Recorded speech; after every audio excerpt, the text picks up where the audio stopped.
Olá, pessoal! Hoje vamos estudar sobre os meios de comunicação. Séculos atrás, uma informação podia levar meses para chegar a lugares muito distantes um do outro, por exemplo, de um país da Europa até o Brasil. Atualmente, uma notícia divulgada em nosso país pode ser imediatamente conhecida por qualquer pessoa em praticamente qualquer lugar do mundo.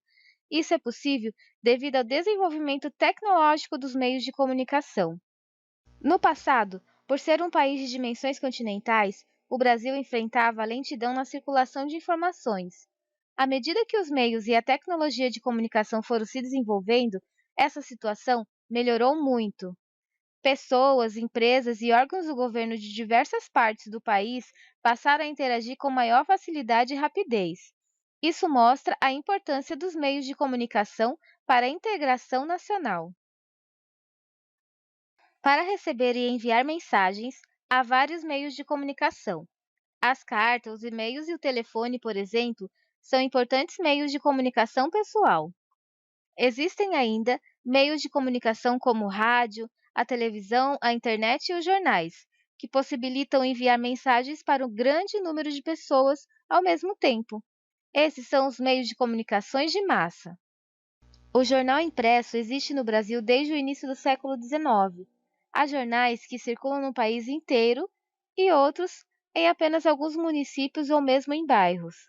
O jornal impresso foi o primeiro meio de comunicação de massa do Brasil.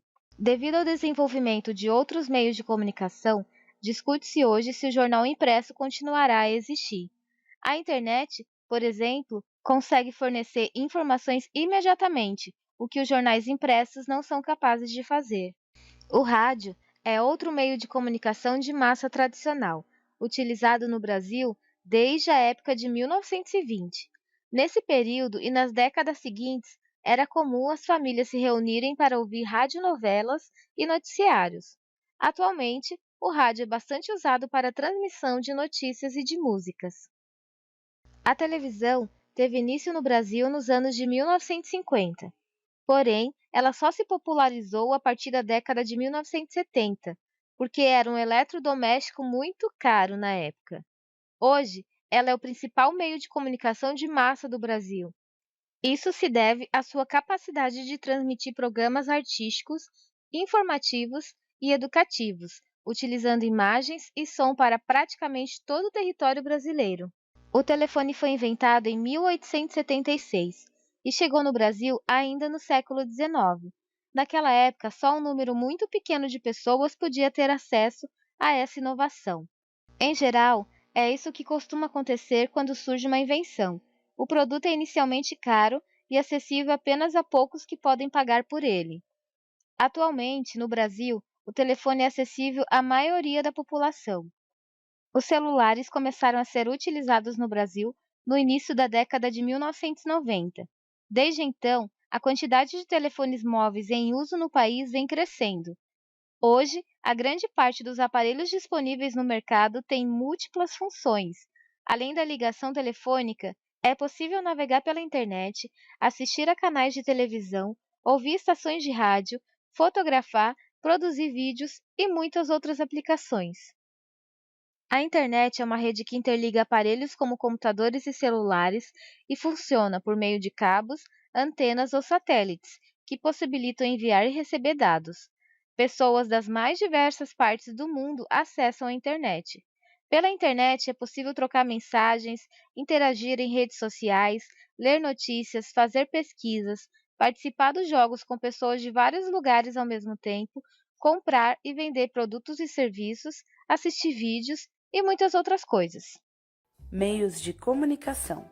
Quando estamos perto das pessoas, nós conversamos, batemos aquele papo gostoso. E os surdos também fazem isso, utilizando a Libras.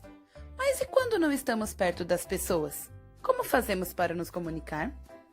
Utilizamos os meios de comunicação. Meios de comunicação são tecnologias e instrumentos que possibilitam a troca de ideias e informações entre as pessoas. Meios de comunicação individuais são aqueles utilizados para falar com uma pessoa ou com um pequeno grupo, como o telefone, as cartas, os e-mails, que podem ser enviados pelo computador, os livros, que trazem informações atuais ou muito antigas, e o nosso queridinho celular, que dá para mandar e-mails, fazer ligações. E existem também os meios de comunicação em massa, que servem para comunicar muitas pessoas de uma vez. Vamos a alguns exemplos: a televisão, o jornal ou revistas, o rádio, o computador e o celular.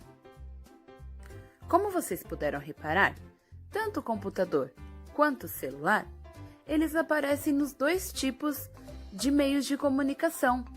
Isso se dá porque a gente utiliza neles a internet. Ela nos dá a possibilidade da comunicação com uma pessoa, um grupinho de pessoas ou milhares de pessoas, milhões. Podemos utilizar então o WhatsApp para conversar com uma pessoa ou um pequeno grupo. O YouTube, que é do jeitinho que nós estamos aqui conversando. E ele alcança bilhões de pessoas. E temos também o Facebook, que nos permite a comunicação com poucas ou muitas pessoas, entre muitos outros aplicativos. E você, qual é o tipo de comunicação que mais utiliza no dia a dia? Beijinhos bem comunicados para vocês. Até a próxima. Tchau, tchau.